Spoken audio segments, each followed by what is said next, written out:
O Partido Popular levou esta mañá ao Pleno Municipal a falta de limpeza en Pontevedra. Para paliar este problema, Rafa Domínguez pediu ao Goberno, entre outras medidas, o incremento de frecuencias na recollida de lixo, o aumento de colectores para reciclase e o reforzo de limpeza, tanto no centro como nos barrios e parroquias. Hay una situación que se inició hace 4 años y que ha sido uno de los pasos decisivos para que probablemente esta ciudad sea sucia. Y es el inicio del compostaje comunitario dentro de la ciudad. Cuando se destinan fondos al compostaje comunitario, cuando todas las atenciones están en el compostaje comunitario, se acaba perdiendo el objetivo fundamental y es que la ciudad esté limpia. Esta moción foi duramente criticada por César Mosquera.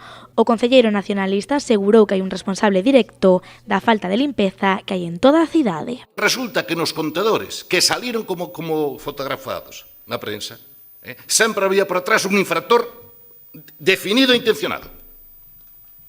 E mellor non o vamos facer público. E non nos tiran do xenio porque igual facemos. Vale. Un que enche, bota as caixas de cartón sin doblar, enche o contador co cual despois hai que poñelo fora, pero definido, con nome e apelidos.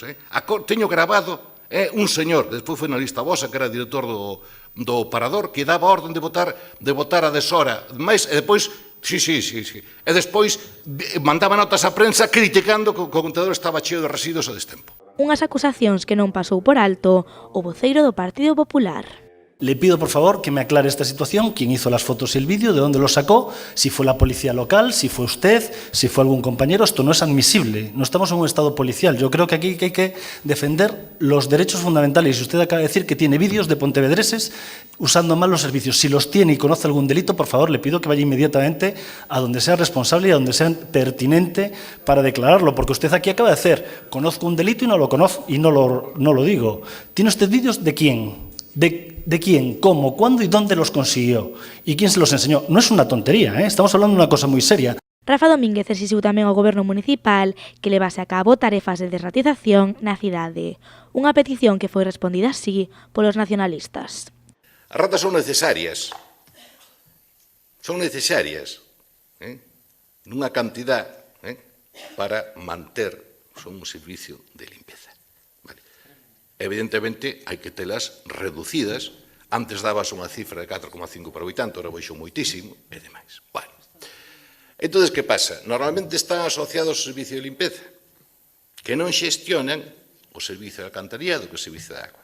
E aí hai unha disfunción. Bueno, pois en Pontevedra neste momento está asociado ao servicio de limpeza e ao servicio do ciclo da agua. As dúas, case a única cidade que están as dúas. Vale, para telas controladas nun sitio e noutro.